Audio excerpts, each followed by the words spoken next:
गरम गरम भात सहित गरम गरम माछर झोल जो मैंने माछ भल पाउथिबे खायापी से बहुत ही बढ़िया लगे। नमस्कार मु सूची आपन को वेलकम करछि सूचीज लाइफ रो गोटे फ्रेश वीडियो को।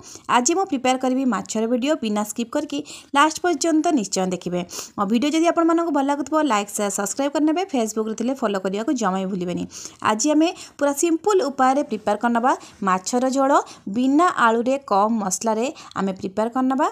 खाया पई बहुत ही बढ़िया टेस्ट रहिबा। माछ को थरे एमिति निश्चय प्रिपेयर करके खांतु, देखिबे भोजी ठारू भी किछि कम टेस्ट रहबनी माछर झोल। आपण मानकु बहुत ही पसंद आसीबो। माछ को थरे एमिति प्रिपेयर करके खांतु। जो माने फास्ट माछर तरकारी बनिया पई चाहउछंती से माने निश्चय एई भली प्रॉपर थरे प्रिपेयर करंतु, देखिबे बहुत ही भल लागिबो खाया पई। तबे चलंतु एबे आमे प्रिपेयर करनबा। आज आमे पूरा घर ऊपर गाँ स्टाइल ले माछ झोल माछ तरकारी बनवाई मु नहीं आसी 500 ग्राम माछ मोटी रोही माछ नहीं आसी। आपड़ जेकोसी पीस माछ नहीं आसबे। एबे ताको भल भाव में धोईकी रेडी करनेला से आम देना लुण आउ हलदी के क्वांटिटी देखिकी लुण हलदी देना। सबू माछ पीस रे लुण हलदी को भल भाव में हाथ में लगेना जमती भल भाव में आमर लुण हलदी सबू माछरे लागिजिवो। सबू माछ को भल भाव में गोलेकी रेडी करनेला ताकू आमे किछ समय रेस्ट पाई छाड़िबा। आपण चाहिए ए जगह लेंबूर रस भी दे पारिबे। एबे हमर माछटी भल भाव में लुण हलदी रे गोले गला परे ताकू ढांकी के आमे पाखापाखि 15 ରୁ 20 मिनिट पाई छाड़ देबा रेस्ट पाई। 15-20 मिनिट छाड़ देले हमर लुण हलदी भल भाव में माछरे लागि जिबा और मेरिनेट भल भाव में हे जिवो।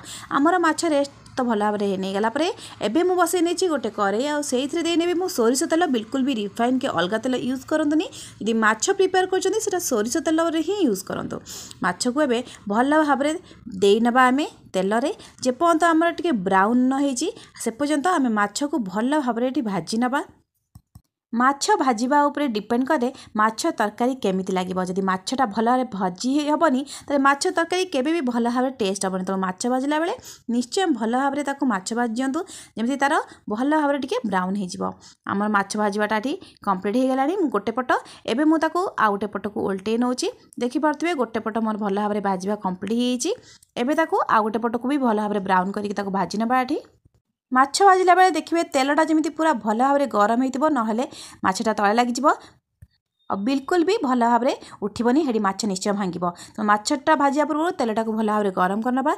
माछ हमर एडी भाजिबा कंप्लीट हेइची। एबे सबु माछ को मु प्लेट को काढी नउची।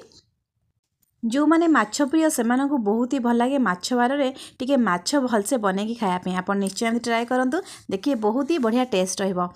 एबे मोर एठी माछ भाजिबा तो कंप्लीट हेइची। सब माछ को मु पीस को काढनेला परे रेस्ट जति माछ थिबो से सब माछ को जो तेल रे आमे भाजिथिले से तेल रे पुणी टिके तेल देकी जति कम तेल थिबो देकी पुणी थरे से माछ को सब आमे भाजी नबा। एठी पुणी भल भाव में ब्राउन करके माछ को भाजिबा कंप्लीट करनबा।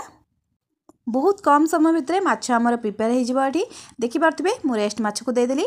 माछ मोर पुणी थरे भल भाव में भाजी गला परे ताको सब पुणी उल्टे नबा और पुणी ताको प्लेट को काढी नबा। सबू माछ को मु प्लेट को काढी नेला परे मोर माछ भाजिबाटा एठी कंप्लीट हो गला। देखि पारथबे सबू माछ मोर परफेक्ट भाव में भाजिबा कंप्लीट हेइची।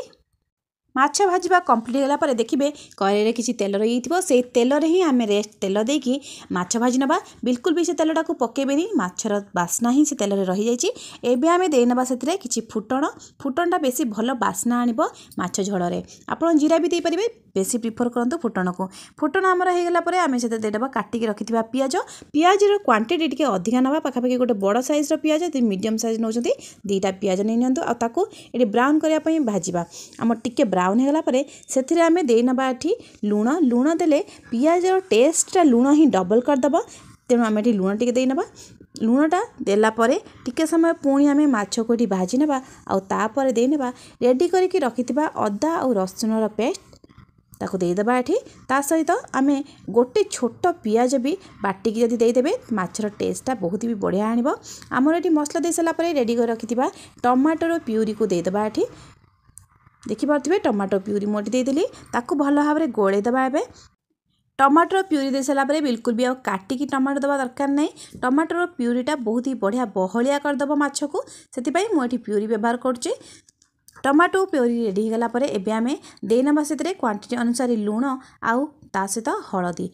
लुण हलदी दे सारा पर सांगे सांगे से बिल्कुल भी आम चिली पाउडर यूज करवानी आम टिके समय मसला को ठीक कषि नवा आम जेपर्यंत मसलाटा कषि नई चिली पाउडरटा ये आम दबानी मसला कषापी आम 5 मिनट टिके मीडियम फ्लेम रे ढांकी नवा आमर मसलाटा भल भाव में पानी छाड़ापी पानीटा भल भाव में ड्राए हो गला देखिपे मसलाटा कषा ये मोर पाखापाखि टे कम्प्लीट हो आसला साइड्रु टिके तेल छाड़ा एबे आम देना से काश्मीर चिली पाउडर आपन चाहिए रेड चिली पाउडर भी जोटा राग आसो से यूज करेंगे कंचा लंका काटिक देपारे ताऊपर आम देना धनिया पाउडर सहित किसी जीरा पाउडर आउे यूज करवा आम मटन मसला अल्प हाफ स्पून एटा बहुत ही बढ़िया टेस्ट आनिब से ये हाफ स्पून देना आम मटन मसला भल भाव में मसलाटा को ये कषि नवा आम टे मसला आमर ये कषा कम्प्लीट हो जाए आम ये अल्प टिके पानी देवा आमर पानीटा पूरा ड्राए होता अल्प टिके देना पानी ये पुणी ताको 5 ରୁ 7 मिनट भल भाव में कषिला आम ये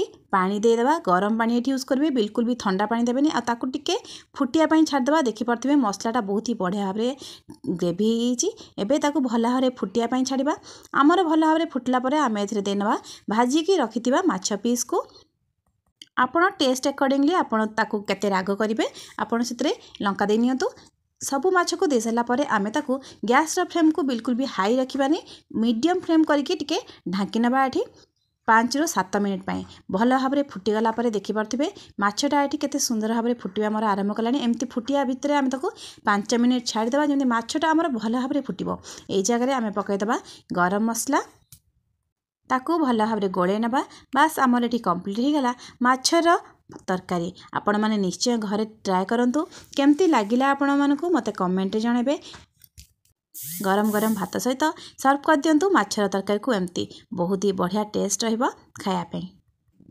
पुणी थरे आसीबे आ गोटे नुआ फ्रेश वीडियो सहित रहुची नमस्कार जय जगन्नाथ वीडियोटी को निश्चय सब्सक्राइब करिया पे मो तरफ अनुरोध।